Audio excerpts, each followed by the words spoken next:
అందరికీ నమస్కారం. ఈరోజు కథ విడువను లేచెలి పార్ట్ 51 అండ్ 52. రచించిన వారు నళిని గారు. ఇక కథలోకి వెళ్తే, అలిగి ముందుగా వెళుతున్న శ్రావణి చేయి పట్టుకొని ఆపి, ఏ ఏంటే అలా వెళ్ళిపోతున్నావు? నేనంటే బొత్తిగా భయం లేకుండా పోయింది నీకు అంటూ, రే సతీష్ మీరు వెళ్ళండ్రా, మేము తర్వాత వస్తాం అన్నాడు అభి. తను ఎందుకు అలా అంటున్నాడో ఒక అంచనా ఉన్న శ్రావణి, వద్దభి గారు మనం కూడా వాళ్లతో వెళ్దాం అంది ఏడుపు మొహం పెట్టుకొని. మరి నువ్వేదో అలిగినట్టున్నావు కదా? లేదు లేదు నేను అలగలేదు, రండి మనం కూడా వెళ్దాం అంటూ ముందే కదిలింది కంగారుగా. అది చూసి నవ్వుకొని తనతో పాటే వెళుతూ, నువ్వెన్ని చెప్పినా ఇప్పుడు నువ్వు చేసిన దానికి ఇంటికి వెళ్ళిన తర్వాత నీకుంటుందే అని చిన్నగా ఆమె చెవి దగ్గర చెప్పాడు. వద్దు, అసలు నేనేం చేయలేదు. అయినా సరే, మీ ఫ్రెండ్ నన్ను అంత మాట అన్నా కూడా నువ్వేం మాట్లాడలేదు కదా, మరి దానికైనా ఉండాలి కదా. అభిగారు, ఇప్పుడిక్కడ ఏడిస్తే అస్సలు బాగోదు, కాబట్టి నోరు మూసుకొని మామూలుగా ఉండు అని చెప్పి గుడి దగ్గరికి రావడంతో, అబ్బా ఇంత జనం ఉన్నారేంట్రా, ఊరు మొత్తం ఇక్కడే ఉన్నట్టుంది అన్నాడు అభి. అవును బావా, ఈ 9 రోజులు అలానే ఉంటుంది, పదండి లేట్ అయితే జనం పెరుగుతారు అని నలుగురు కలిసి ఆ జనంలో కలిసిపోయారు. ముందు శ్రావణి ఉంటే తన వెనక అభి, తర్వాత స్నేహ సతీష్ ఉండగా కొంత దూరం నడిచిన తర్వాత జనాల తోపులాట మొదలై ఒకరి మీద ఒకరు పడుతున్నారు. దాంతో అలా అయితే శ్రావణికి ఇబ్బంది అవుతుంది అని ఆమెని తన వెనకకి తెచ్చుకొని ఆమె చుట్టుపక్కల కూడా ఎవరూ తనకి తగలకుండా అన్నట్టు ఆమెకి కాపలాగా నించొని, ఇప్పుడు బాగానే ఉందా అని అడిగాడు అభి. అతని ప్రేమకి మురిసిపోతూ, హా బాగుంది అని చెప్పింది సంతోషంతో వస్తున్న కన్నీటిని ఆపుకుంటూ.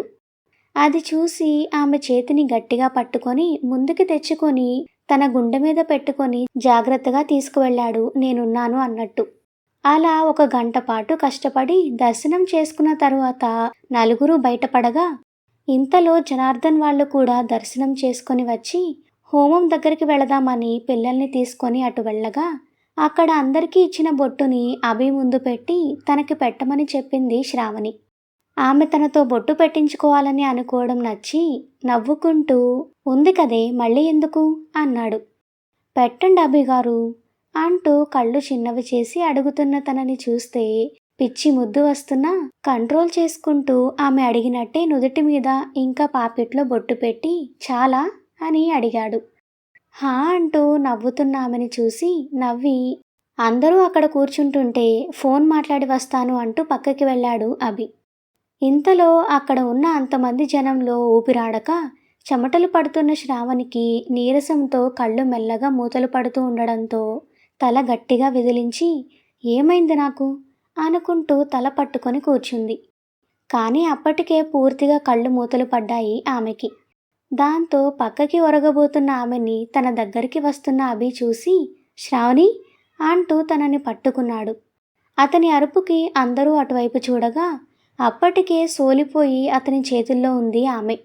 అది చూసి జనార్దన్, సతీష్, భ్రమరాంబ శ్రావణి శ్రావణి అంటూ కంగారు పడగా, పర్లేదు తనకేమీ కాదు, ఇక్కడ కొంచెం జనాలు ఎక్కువ ఉన్నారు కదా, అందుకే అలా అయింది, తనని నేను ఇంటికి తీసుకువెళ్తాను, మీరు నిదానంగా రండి అని చెప్పాడు అభి. వద్దు అందరం వెళ్ళిపోదాం అన్నాడు జనార్దన్. అవసరం లేదు, నేనున్నాను కదా తన్ని చూసుకోవడానికి అని 2 చేతుల్లోకి తనని ఎత్తుకొని కిందకి నడిచాడు అభి. స్పృహ ఉన్న కళ్ళు తెరవలేక ఇబ్బంది పడుతున్న శ్రావణిని చూస్తూ, ఒంట్లో ఓపిక లేదు కానీ దీనికి పూజలు కావాలి అని నవ్వుకుంటూ తనని తీసుకువెళ్ళి బైక్ దగ్గర నిలబెట్టి అక్కడ ఆడుకుంటున్న ఒక పిల్లాన్ని పిలిచి డబ్బులిచ్చి వాటర్ బాటిల్ తెప్పించి కొద్దిగా నీళ్లు చేతిలో పోసుకొని తన మొహం తుడిచి తను కొంచెం తేరుకున్న తర్వాత నీళ్లు తాగించి, ఇప్పుడెలా ఉంది అని అడిగాడు. అంటూ తల ఊపుతూనే అభి గుండె మీద తలవాల్చింది. బాగా నీరసంగా ఉంటే చెప్పవే, డాక్టర్ దగ్గరికి వెళ్దాం. లేదభిగారు, నేను బాగానే ఉన్నాను. సరే ఇంటికి వెళ్దాం పదా అని బైక్ స్టార్ట్ చేసి ఆమె కూర్చున్న తర్వాత తన చేతిని తెచ్చి అతని చుట్టూ వేయించుకొని ముందుకి పోనిచ్చాడు. అభి వాళ్ళు అలా వెళ్లారో లేదో వెనక మెయిన్ రోడ్ మీద నుండి సంచిన కార్ గుడి ముందుకి వచ్చి ఆగింది. వెంటనే కార్ దిగిన ఆమె అక్కడున్న జనాన్ని, అలాగే గుడికి వెళ్ళడానికి ఉన్న మెట్లు చూసి, ఏయ్ నిజంగానే అభి ఇక్కడ ఉన్నాడా అని అడిగింది అనుమానంగా. మంచి మర్యాద లేకుండా మాట్లాడుతున్న ఆమెని పైనుండి కిందకి చూస్తూ, అందరూ ఇక్కడికి వచ్చారమ్మా అని చెప్పాడు అతను. ఓ గాడ్! ఈ అభి ఎప్పటినుండి ఇలాంటి క్రౌడ్లోకి రావడం నేర్చుకున్నాడు అనుకుంటూ, అభి కావాలంటే తప్పదు అనుకుంటూ ఏడుపు మొహంతో పైకి వెళ్ళింది సంజన. ఇక్కడ వరకు వచ్చాను కదా, దర్శనం చేసుకుందామని ఆమెతో పాటు వెళ్ళాడు అతను కూడా. గుంపులు గుంపులుగా ఉన్న జనాన్ని చిరాకుగా చూస్తూ, నో, అసలిక్కడ అభి ఉంటాడు అంటే నేను నమ్మను అని, హే, నేనిక్కడే ఉంటాను, నువ్వు వెళ్ళి అభి ఎక్కడ ఉన్నాడో చూసి ఇక్కడికి తీసుకురా అని చెప్పింది సంజన. అలాగే అమ్మా అంటూ లోపలికి వెళ్ళిన అతను దర్శనం చేసుకొని గంట తర్వాత తిరిగి వచ్చి, బాబు ఎక్కడా కనబడలేదమ్మా అని చెప్పాడు. అప్పటి వరకు అతి కష్టం మీద నిలబడలేక లాగేస్తున్న కాళ్లతో అసహనంగా నించుని ఉన్న సంజన అతని సమాధానం నచ్చక, యూ, మరి ఇక్కడే ఉన్నాడు అని చెప్పావు, పైగా వెతకడానికి వెళ్ళి ఇప్పుడు వచ్చావు అని అరిచేసింది అతని మీద. ఇక్కడే ఉండాలమ్మా, ఎందుకంటే ఆయన మాత్రమే కాదు కుటుంబం మొత్తం వచ్చారు, కానీ ఎవరూ కనబడడం లేదేంటో అంటూ బుర్రగోక్కుంటూ ఉండగా వెనక నుండి ఎవరో చేయి వేసినట్టు ఉండడంతో వెనక్కి తిరిగి చూశాడు. రే నరసింహ, నువ్వేంట్రా ఇల్లు వదిలిపెట్టి వచ్చావు అన్న శరత్ గారి మాటలకి, బాబూ, అది ఈ అమ్మాయి మన అభిబాబు కోసం వచ్చింది బాబు, తొందరగా అభిబాబుని కలవాలి అంటేను తీసుకువచ్చాను అని చెప్పాడు అతను. దాంతో సంజన వైపు చూసి ఏదో సెన్స్ చేస్తూనే, ఎవరమ్మా నువ్వు అని అడిగాడు శరత్. కళ్ళు చిట్లించి చూస్తూ, ముందు మీరెవరో అది చెప్పండి అంది సంజన. దాంతో గడ్డం మీద చేయి వేసుకుంది ఆశ్చర్యంగా నాగమణి. అప్పటికే పిచ్చి పీక్స్కి వెళ్ళిన హరిత మాత్రం, మా పెదనాన్నని పట్టుకొని అలా మాట్లాడతావా, ఎవరే నువ్వు అని అడిగింది పల్లెటూరి గట్టితనం తెలిసేలా గట్టిగా మాట్లాడుతూ. ఏ, మేనర్స్ లేదా నీకు, రెస్పెక్ట్ ఇవ్వడం తెలీదా, అసలు నువ్వెవరు అని అడిగింది సంజన చిరాకుగా చూస్తూ. ఆ మాటకి అందరి వెనక నుండి ముందుకి వస్తూ, ఓయ్, ఆ మాట నేననాలి, అసలు మా ఇంటికి వచ్చి మా అన్నయ్యని కలవడానికి వచ్చి మా పెదనాన్న ఎవరో కూడా తెలీదు అంటే నువ్వేదో మెంటల్ కేస్ అయినట్టుంది, ఉండు, నీ పిచ్చి ఇప్పుడే వదిలిస్తాను, మా ఊర్లో మంచి భూత వైద్యుడున్నాడు, వేపాకు మండలు తీసుకొని 2 ఇచ్చాడంటే దెబ్బకి దారికి వస్తావు అంది మొరటగా మాట్లాడుతూ. వెయిట్, అభి నీకు అన్నయ్య అని అడిగింది సంజన. అవును, అభి మా అన్నయ్య, ఈయన మా పెదనాన్న, ఇంతకీ నువ్వెవరు, పిలవని పేరంటానికి వచ్చావు అని అడిగింది మూతి తిప్పుతూ. దాంతో తల పట్టుకొని, ఓ నో, అంటే ఈయన అభి ఫాదరా, వీళ్ళంతా తన ఫ్యామిలీనా అనుకొని, సారీ, నా పేరు సంజన అంటూ చేయి హరిత ముందుకి చాపింది. ఆ చేతిని ఆమె మొహాన్ని మార్చి మార్చి చూస్తూ, సంజన అని చెప్పగానే నువ్వెవరో మాకు తెలియడానికి నువ్వేమైనా ముఖ్యమంత్రివా, ప్రధానమంత్రివా అని అడిగింది కేర్లెస్గా హరిత. ఆమె పద్ధతికి ఒళ్ళు మండుతున్నా కూడా అభి కోసం భరిస్తూ, నేను అభి గర్ల్ ఫ్రెండ్ని అని చెప్పబోయి శరత్ వైపు చూస్తూ, ఫ్రెండ్ని అని మాత్రమే చెప్పింది. ఏంటి, మా అన్నయ్యకి ఫ్రెండ్వా? హా, కానీ ఎందుకు అలా అడిగావు? ఏ, మీ అన్నయ్యకి గర్ల్ ఫ్రెండ్స్ ఉండకూడదా? ఉండొచ్చు, కానీ నీలాంటి మర్యాద తెలియని అమ్మాయి మా అన్నయ్యకి గర్ల్ ఫ్రెండ్ ఏంటా అని ఆలోచిస్తున్నాను. ఆ మాటకి సంజనికి ఒళ్ళు మండి, లుక్, నువ్వు అభి చెల్లెలివని ఊరుకుంటున్నాను, లేదంటే ఏం చేస్తావు? హలో, ఇది మీ సిటీ కాదు, మా పల్లెటూరు, ఇక్కడ నీ బెదిరింపులేమీ కుదరవు, కాబట్టి ఒళ్ళు దగ్గర పెట్టుకొని జాగ్రత్తగా ఉండు అంటూ వార్నింగ్ ఇచ్చింది హరిత. సంజన పేరు వినగానే ఒక నిమిషం షాక్ అయిన శరత్ వెంటనే తేరుకొని, ఈ అమ్మాయి ఇక్కడికి ఎందుకు వచ్చింది అని ఆలోచించడం మొదలుపెట్టాడు మనసులో. ఆ పేరు వినగానే సంజన అంటే ఎవరో తెలిసిన నాగమణి వాళ్ళు కూడా కంగారు పడ్డారు, ఉన్నట్టుండి ఆమె అక్కడ ఊడిపడడంతో. ఆమెతో గొడవ పడుతున్న కూతుర్ని ఆపి, ఏంటమ్మా, ఏం కావాలి, అభితో నీకేంటి పని అని అడిగాడు ఏమీ తెలియనట్టు సౌమ్యంగా శరత్. తనతో కొంచెం మాట్లాడాలంకుల్ అని చెప్పింది సంజన. ఆమె అక్కడే ఉంటే ఎక్కడ అభి వాళ్ళని చూసేస్తుందో అనే భయంతో దిక్కులు చూస్తున్న నాగమణికి జనార్దన్ వాళ్ళు అటే రావడం కనపడి, బావగారు, అవన్నీ మనం ఇంటికి వెళ్ళాక మాట్లాడుకుందాం, ముందు ఇంటికి వెళ్దాం పదండి అని మాట మార్చింది నాగమణి. ఆమె ఎందుకో కంగారు పడుతుందని అర్థమై అలాగే అంటూ, రామ్మ, మా ఇంటికి వెళ్దాం అని చెప్పి ముందుకు నడిచాడు శరత్. కానీ నేను ఇక్కడికి అభి కోసం వచ్చాను, తను ఇక్కడే ఉన్నాడంట, కాబట్టి తనని కూడా తీసుకుని వెళ్దాం అంది సంజన. ఇంతలో హరిత కలుగజేసుకుంటూ, అమ్మా అన్న ఇక్కడ లేడు. శ్రావణి స్పృహ తప్పి పడిపోతే తన తీసుకుని ఇందాకే ఇంటికి వెళ్ళాడంట. నాకు సతీష్ చెప్పాడు అని చెప్పింది. అవునా, అయితే సరే త్వరగా వెళ్దాం అంటూ హుషారుగా అందరికంటే ముందు కిందకి వెళ్ళిపోయింది సంజన. తను వెళ్ళడం చూసి, ఏంటి బావగారు ఇది, ఈ అమ్మాయి ఇప్పుడు మన ఇంటికి వచ్చింది, ఇప్పుడిప్పుడే అన్నీ చక్కబడుతున్నాయంటే మళ్ళీ ఏదో సమస్య వచ్చేలాగా ఉందే అంది కంగారుగా నాగమణి. అలా ఏం జరగదు, నువ్వేం కంగారు పడకు నాగమణి, సమస్య ఏదైనా ఎదుర్కోవాల్సిందే కదా, పద ఇంటికి వెళ్దాం అన్నాడు శరత్. అసలు వాళ్ళు దేని గురించి మాట్లాడుతున్నారో అర్థం కాక అయోమయంగా వాళ్ళ వెనకే నడిచింది హరిత కూడా. శ్రావణిని వాళ్ళింటికి కాకుండా తన ఇంటికి తీసుకువచ్చాడు అభి. అప్పటికి కొంచెం తేరుకోవడంతో అభి అత్తగారింటికి తీసుకురావడం చూసి, నేను మా ఇంటికి వెళ్తాను అభి గారు అంది మెల్లగా బైక్ దిగుతూ. ఆ మాటకి సీరియస్గా వెనక్కి తిరిగి, ఏంటి అన్నాడు అభి. అది కాదు, మా నాన్న. ఏయ్, నువ్వు కానీ నీ బాబు కానీ ఇంతకంటే ఎక్కువ చేశారనుకో మంచిగా ఉండదు చెప్తున్నా. నన్ను ఇలాగే ఉండనివ్వండి, నాకు తిక్క రేపి తర్వాత ఏడ్చినా నేను కేర్ కూడా చేయను. అయినా ఏంటే మా ఇంటికి వెళ్తాను అంటున్నావు, అది నీ ఇల్లు అయితే మరి ఇది ఎవరిల్లు, నీ తాతదా? ఆ మాటకి ఉడుక్కుంటూ చూసింది శ్రావణి. ఏ కాలిందా, నాకు తిక్క వస్తే ఇంతే అడ్డంగా మాట్లాడతాను.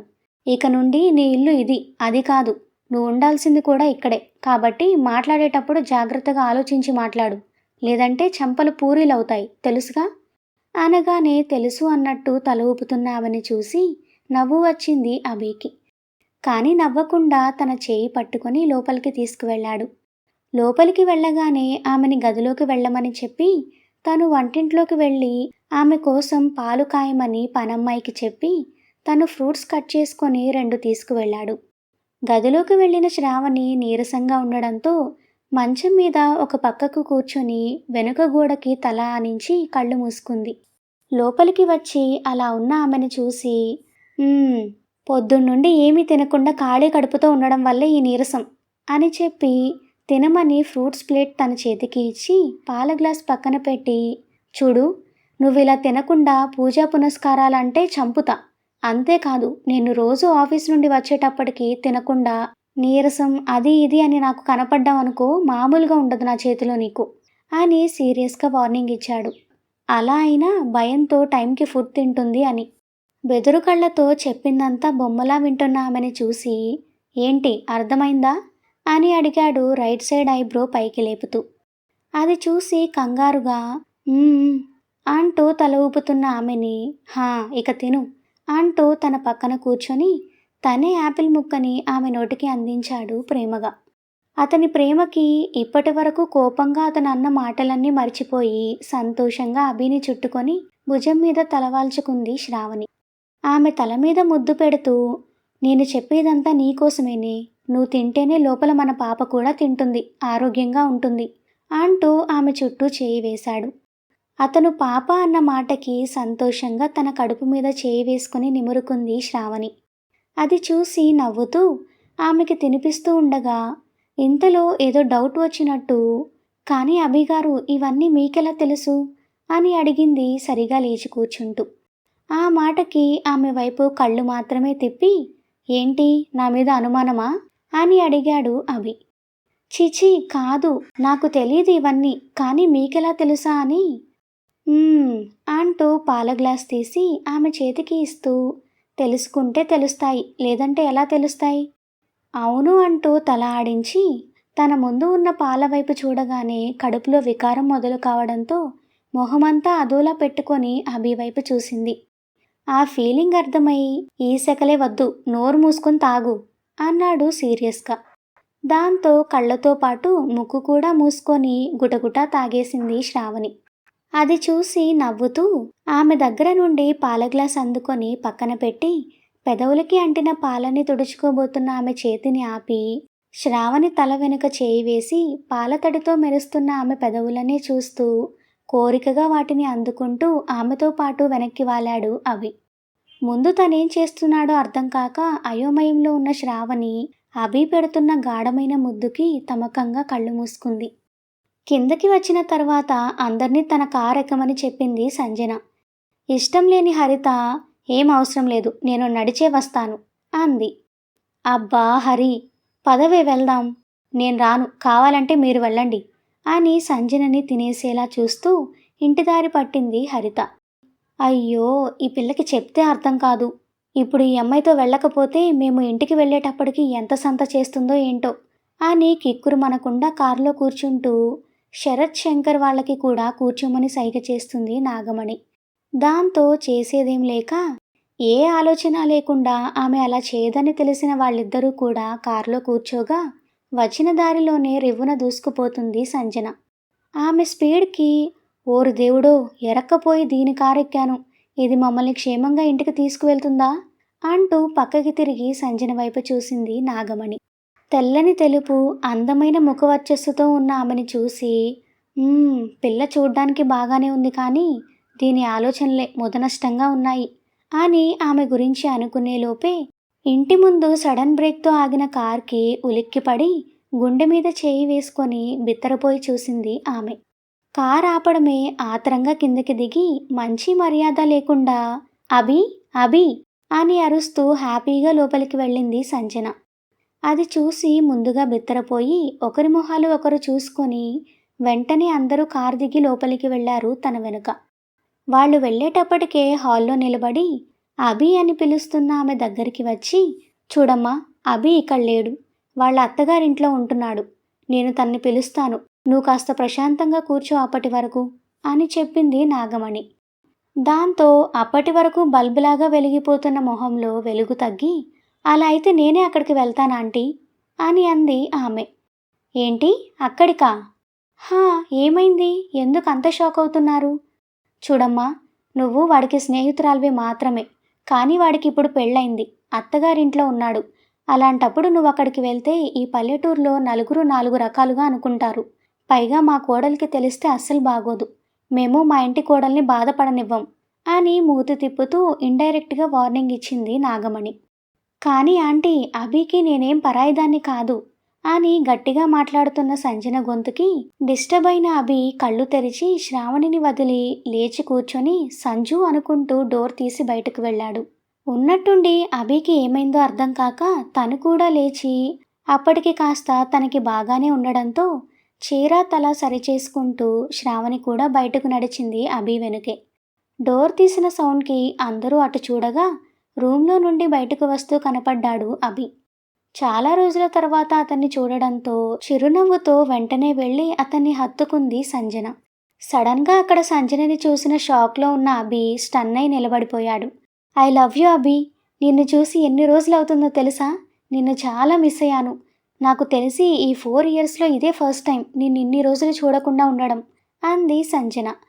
వాళ్ళందరూ ఉండగానే ఆమె అలా అభిని హగ్ చేసుకోవడం అక్కడ ఉన్న పెద్దవాళ్ళందరికీ ఇబ్బందిగా అనిపించడంతో ఆమెని దూరం జరపబోయాడు అభి. కానీ ఇంచు కూడా జరగకపోగా ఇంకా గట్టిగా పట్టుకుంటూ, ఇన్ని రోజులు ఇక్కడే ఉండిపోయావేంటభి అంటూ అతని గుండె మీదకి చేర్చింది తన తలని. అప్పుడే లోపల నుండి చీర సరిచేసుకుంటూ వస్తున్న శ్రావణి కనబడటంతో కళ్ళు చిన్నవి చేసి సరిగా లేచి నిలబడుతూ ఏదో అనుమానం రావడంతో, అభి, లోపలేం చేస్తున్నావు నువ్వు అని అడిగింది. దాంతో కంగు తిన్నాడు అభి. మాట్లాడవేంటభి? అప్పటికే సంజనిని అక్కడ చూసి ఆమె ఎవరో తెలియకపోయినా తన భర్తకి అంత దగ్గరగా ఉన్న ఆమెని చూసి ఏం మాట్లాడాలో అర్థం కాక బిగుసుకుపోయింది శ్రావణి. అభి, నిన్నే అడిగేది, లోపల తనతో ఏం చేస్తున్నావు నువ్వు అని అడిగింది గట్టిగా సంజన. ఆమె కొడుకుని అంతగా నిలదీయడం నచ్చక, చూడమ్మాయి, నువ్వెవరో కానీ భార్యాభర్తలు గదిలో ఏం చేస్తారో తెలియనంత చిన్నపిల్లవి కాదు కదా, మరెందుకు మా వాణ్ణి గుచ్చి అడుగుతున్నావు? నీ పద్ధతేం బాలేదు అంది నాగమణి. ఆ మాటకు అభి వైపు చూసింది నిజమా అన్నట్టు సంజన. సంజు, అసలు నువ్వేంటిక్కడ? ఇంత సడన్గా అసలు ఎందుకు వచ్చావు? 2 రోజుల్లో నేనే వచ్చేవాణ్ణి కదా అన్నాడు అభి. నా క్వశ్చన్కి ఆన్సర్ ఇది కాదభి అంది కోపంగా సంజన. తను అంత చెప్పినా కూడా ఆమె మళ్ళీ వాళ్ళని నిలదీయడం చూసి ఒళ్ళు మండింది నాగమణికి. దాంతో వెంటనే వాళ్ళ దగ్గరికి వెళ్ళబోతూ ఉండగా ఆమెని ఆగమని చెప్పి, అభి, ముందు ఆ అమ్మాయి ఇక్కడికి ఎందుకు వచ్చిందో కనుక్కొని ఆ పని చూసి పంపించు ముందు అని విసుగ్గా చెప్పి తన గదిలోకి వెళ్ళిపోయాడు శరత్. ఆయన వెళ్ళిపోవడంతో శంకర్ కూడా బయటకు వెళుతూ, నాగమణిని తీసుకువెళ్ళిపోయాడు మళ్ళీ సంజనని ఏమంటుందో అని.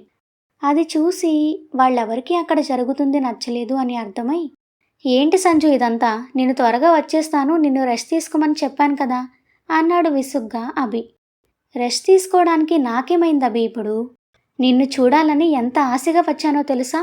కానీ నీకే రావడం ఇష్టం లేనట్టుంది. అందుకే ఎప్పుడు నన్ను చూసినా నవ్వే నీ కళ్ళలో ఈరోజు ఆ హ్యాపీనెస్ లేదు. పైగా ఇక్కడ నీకు చాలా హ్యాపీగా ఉన్నట్టుంది కదా అంది శ్రావణి వైపు కోపంగా చూస్తూ. ఆమె ఎందుకు అలా అంటుందో అర్థమై తల తిప్పి శ్రావణి వైపు చూసిన అభి, అదేం లేదు సంజు, కానీ నువ్వెందుకు ఇంత దూరం వచ్చి స్ట్రెయిన్ అవ్వడం అని అంటున్నాను. నిజంగా అంతేనా? హా, నిజంగా అంతే. సరే, ముందు నువ్వు రెస్ట్ తీసుకో, తర్వాత మాట్లాడదాం. అంటూ మళ్ళీ అతన్ని హగ్ చేసుకొని, ఐ లవ్ యూ అభి, నువ్వు లేకపోతే నేను అసలు అక్కడ ఉండలేకపోయాను తెలుసా అంటున్న ఆమె మాటలకి ఆమె ఎవరో అర్థమైన శ్రావణికి కళ్ళలో నీళ్లు తిరగగా అక్కడ ఉండలేక వెళ్ళిపోతున్న ఆమె చేయి పట్టుకొని ఆపాడు అభి. కళ్ళతో వెనక్కి తిరిగి చూసిన ఆమె చేతిని మరింత గట్టిగా పట్టుకొని సంజనని దూరం జరిపి, సంజు కూర్చొని మాట్లాడుకుందాంరా అని చెప్పాడు అభి. నో అభి, నేను చాలా టైర్డ్ అయ్యాను, ముందు ఫ్రెష్ అవ్వాలి. ఓకే, నేను వెళ్ళి బ్యాగ్ తెచ్చుకుంటాను అని పరిగెత్తుకు వెళ్ళి బ్యాగ్ తెచ్చుకొని, అభి నీ రూమ్ ఏది అని అడిగింది. ఇదే అంటూ చేత్తో రూమ్ చూపించి, డ్రెస్ తీసుకో, బాత్రూమ్ బయట ఉంటుంది అని చెప్పాడు. బయట అని తర్వాత సరేలే అంటూ బ్యాగ్ లోపల పెట్టడానికి వెళ్ళగా బెడ్ మీద ఉన్న బెడ్షీట్ నలిగి ఉండడం చూసి ఇందాక శ్రావణి శారీ సరిచేసుకుంటూ బయటకు రావడం గుర్తువచ్చి, ఇది నేను అనుకున్నంత అమాయకురాలు కాదు. ఇంత త్వరగా నా అభినే బుట్టలో వేసుకొని ఇక్కడే ఆపేసింది తనని. అంటే నన్ను అభిని దూరం చేయాలి అనుకుంటుందన్నమాట. చెప్తాను దీని పని అని, అభి నాకు ఈ బెడ్షీట్ నచ్చలేదు, వేరేది వేయించు ప్లీజ్ అని చెప్పి తన డ్రెస్ తీసుకుంది. ఎవరూ లేకుండా వాళ్ళిద్దరే ఉన్నా కూడా వంచిన తల ఎత్తకుండా అలాగే మాట్లాడకుండా మౌనంగా ఉన్న శ్రావణిని 2 నిమిషాల పాటు చూసి ఆమె లోపల బాధపడుతుంది అని అర్థమై తనని దగ్గరికి తీసుకుంటూ, ఎందుకే అలా ఉన్నావు అని అడిగాడు చిన్నగా. సమాధానం చెప్పకుండా అలాగే మౌనంగా ఉంది తను. ఇటు చూడు అని గడ్డం పట్టుకొని తల పైకెత్తి, నా మీద నమ్మకం ఉందా లేదా అని అడిగాడు తన కళ్ళలోకి చూస్తూ. కన్నీళ్లు నిండిన కళ్ళతో తన కళ్ళలోకి చూడలేక మళ్ళీ తలదించుకొని మౌనంగా అభిని హత్తుకుంది Shravani.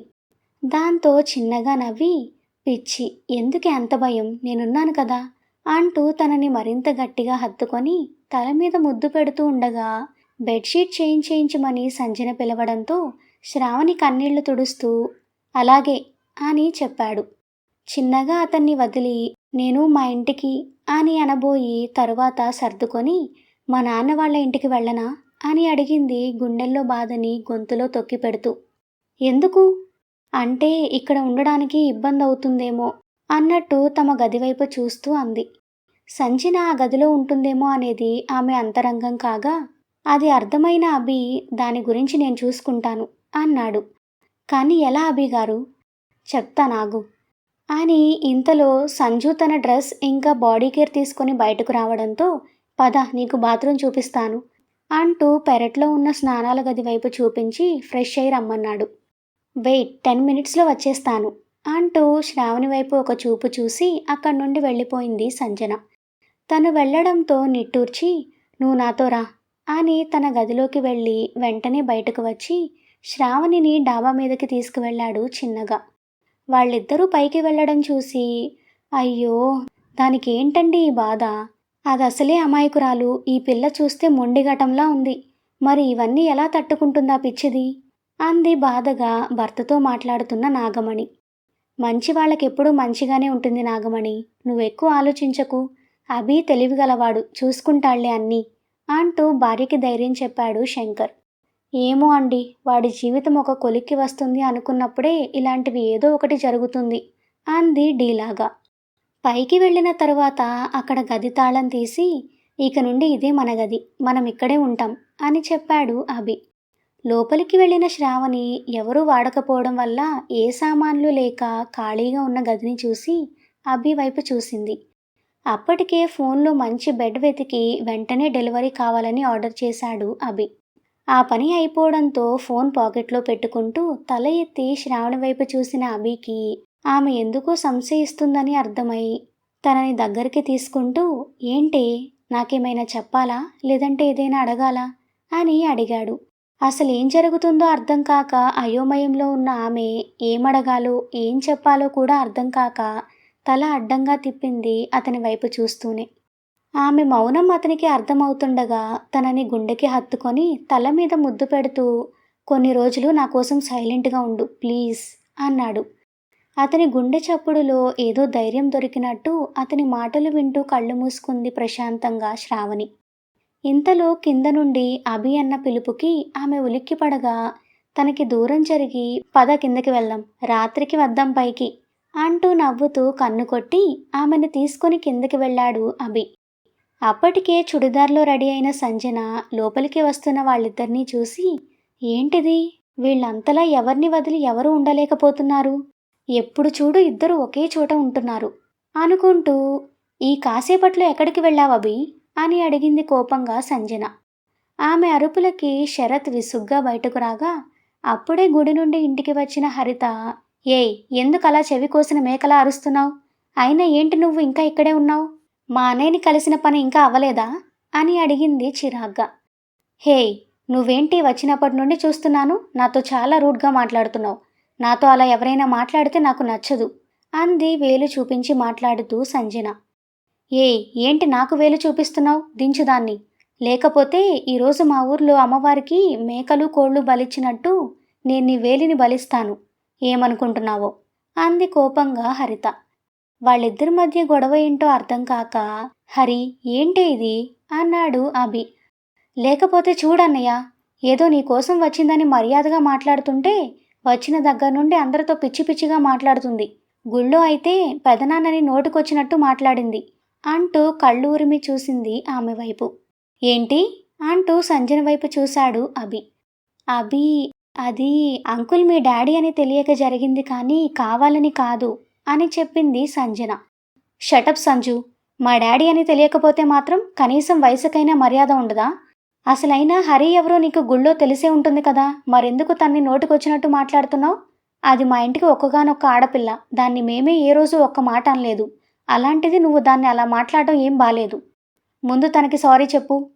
What, are you mad అభి, అసలు తనే నన్ను గిల్లి మరీ గొడవ పెట్టుకుంది, నీకది తెలియడం లేదా.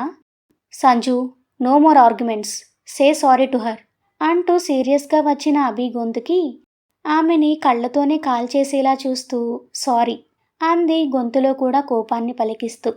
అలాగే మా డాడీకి కూడా సారీ చెప్పు. కానీ అభి. సంజు, ఓకే ఫైన్ అంటూ పళ్ళు నొక్కిపెట్టి చెప్పి సారీ అంకుల్ అని అభిని కోపంగా చూస్తూ అక్కడి నుండి గదిలోకి వెళ్ళిపోయింది. అప్పటి వరకు సైలెంట్గా ఉన్నారు అందరూ. ఆ తర్వాత, అమ్మో ఈ పిల్లేంటభి ఇలా ఉంది అంది నాగమణి. పిన్ని, నిజానికి తను మంచిదే కానీ కొంచెం మొండిదంతే, తన వల్ల ఇంకేం ప్రాబ్లం రాకుండా నేను చూసుకుంటాను, మీరేం టెన్షన్ పడకండి. అంటే తను ఇక్కడే ఉంటుందా అని అడిగాడు శరత్. డాడీ, తను ఉండడానికే వచ్చినట్టుంది కానీ 2 డేస్లో తన్ని పంపించేస్తాను, అప్పటి వరకు కొంచెం అడ్జస్ట్ అవ్వండి ప్లీజ్. ఆ మాటకి అసహనంగా బయటకు వెళ్ళిపోయాడు శరత్. దాంతో నిట్టూర్చి హరిత వైపు చూసి, హరి, మీ వదిన్ని కాసేపు నీ గదిలోకి తీసుకువెళ్ళు, రెస్ట్ తీసుకుంటుంది అని చెప్పాడు అభి.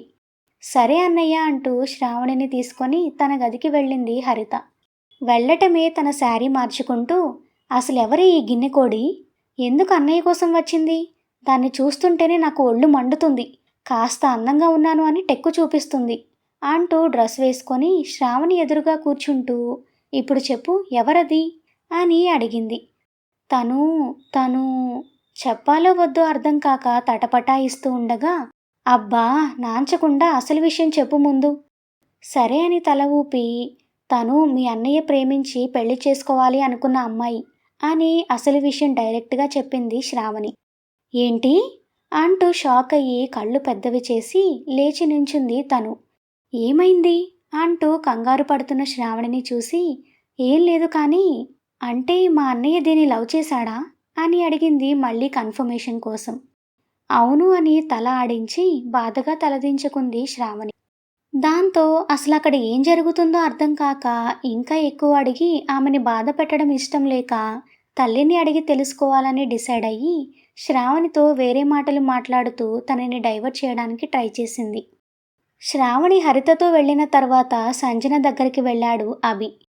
కోపంగా గోళ్లు కొరుకుతూ మంచం మీద కూర్చున్న ఆమెని చూసి డోర్ వేసేసి వెళ్ళి తన పక్కన కూర్చున్నాడు అభి. అతన్ని చూసి కోపంగా ఇంకో వైపుకి తిరిగి కూర్చున్న ఆమెని చూసి తన చుట్టూ చేయి వేసి, ఏంటి నా మీద కోపం వచ్చిందా అని అడిగాడు నవ్వుతూ. లేకపోతే నాతో వాళ్ళకి సారీ చెప్పిస్తావా? నీకు తెలుసు కదా నేను నీకు తప్ప ఇంకెవరికి సారీ చెప్పను అని అంది కోపంగా అతని వైపు తిరిగి. హా తెలుసు, కానీ కొన్నిసార్లు మన తప్పు ఉందా లేదా అన్న విషయం పక్కన పెడితే ఇలాంటి సిచ్యువేషన్స్లో మాత్రం ముందుగా మనం సారీ చెప్పడం వల్ల మన రేంజ్ పెరుగుతుంది ఎదుటి వాళ్ళ దృష్టిలో.